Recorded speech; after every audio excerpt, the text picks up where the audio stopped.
know the half of the abuse. All my friends are heathens, take it slow. Wait for them to ask you.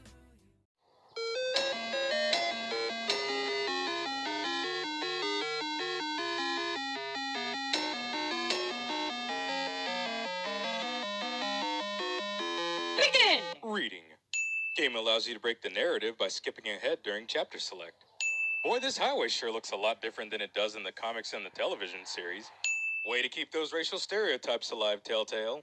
Looping scenery. Fuck the police. Hand-holding. Riot in progress. All officers are available for incoming 217. Rolling calls and dispatches to all locations. Good job at ignoring the obvious imminent threat, asshole. Any decent human being would be like, oh shit, the whole world is going to hell around us. I should probably check up on my friends and family to make sure that they're all right. Ha, not this guy. I'm driving this man once. He was the worst one.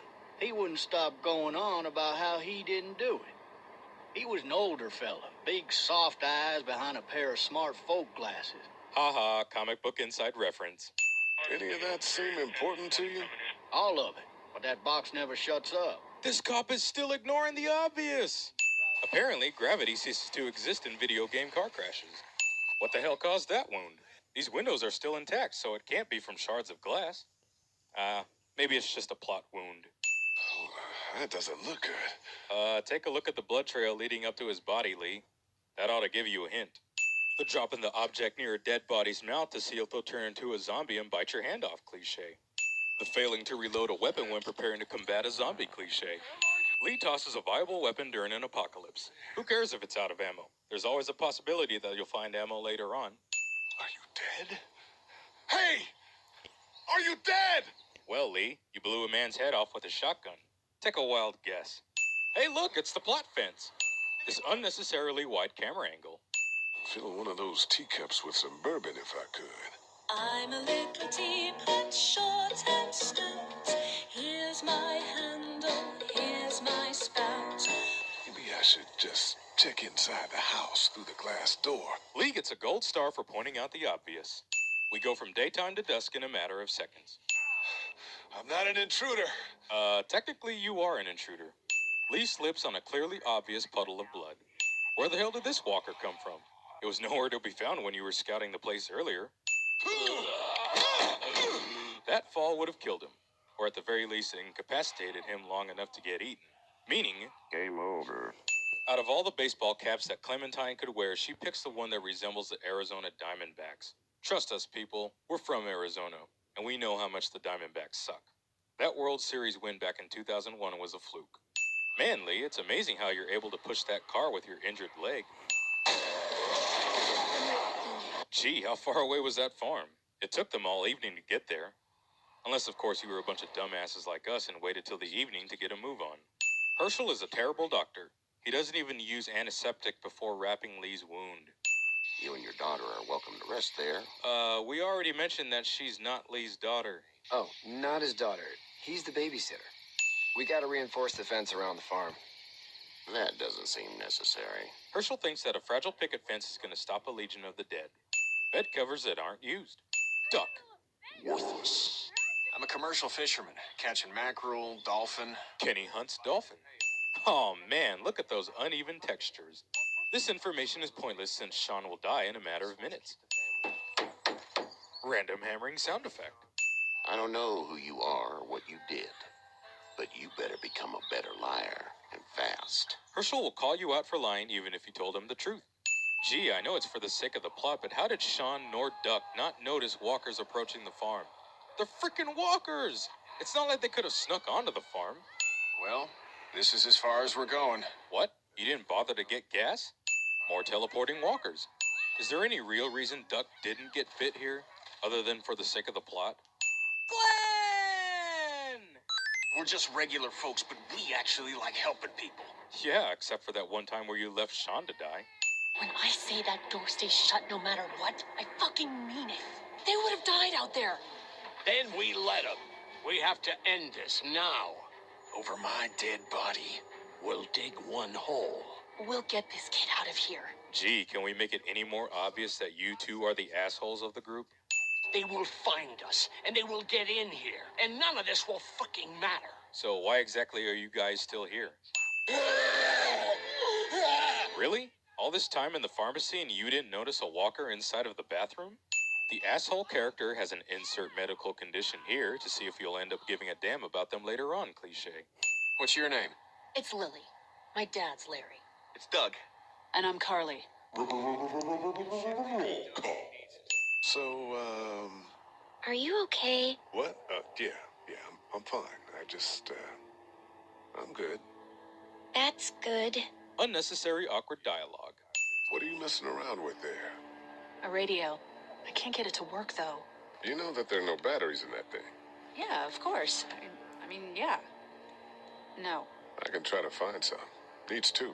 Thanks. I wouldn't even really know what to look for. The television reporter Carly is smart enough to use a gun, but dumb enough to not check the radio for batteries. Reused bed design. The keys are on that zombie out on the street. Did Lee just call them zombies? Then why doesn't everyone call them that from here on out? It's clear that that's what they are. Dude, where'd your weapon go? Into that ice pick-sized hole. Lee ditches the ice pick, yet another useful weapon that can be used later on. You have a boyfriend? Glenn? Glenn gets butthurt for no reason. Sandals and socks. Axe sound does not attract any walkers.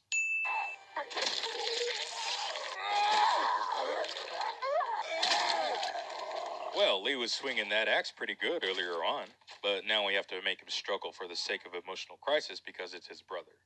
Holy crap! Run! Apparently, walkers only notice and attack you when the plot requires it. Oh, The alarm that's going to set off to attract the zombies cliche. Doug, Carly, and Lee, you guys make sure our defenses stay up till then. And Lee, I better take that axe in case I run into any of them on the way to my truck. Yeah, because I'm not going to need that axe just in case the walkers break through and kill everyone. We don't make it through this. The if we don't make it through this cliche. Wilhelm scream. Objectives that point out the obvious. They're not coming to fish, you son of a bitch! No! Just in case we didn't make it clear that Larry is an asshole, well, here you go. I think I need to go. To Atlanta. Yeah, I got friends there. And I just can't stay here knowing that they could be trapped in that city. You want to know what would have made this game better? Is if we actually got to keep Glenn and not have to be limited by the continuity of the television series and the comic books. But no, there he goes, off to save Rick's sorry ass. Creative freedom.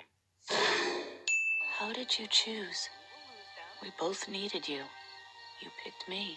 Where's the you're a crack shot reporter and I think you're kind of cute option?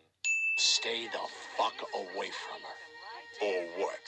Or, everyone will know that you, Lee Everett, are a killer. Isn't that basically the same type of threat that Hugo Strange gave Batman in Arkham City? If you try to stop me, I guarantee everyone will know your secret.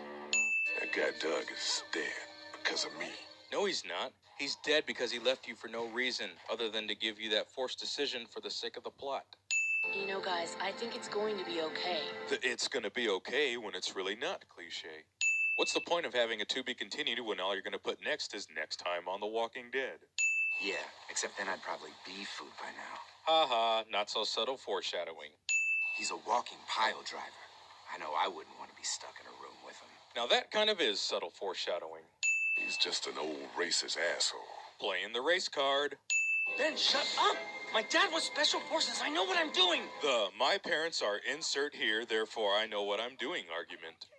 Hurry, please, hurry! Now that delivery doesn't sound like a guy who's in pain. Lee, this trap has been altered.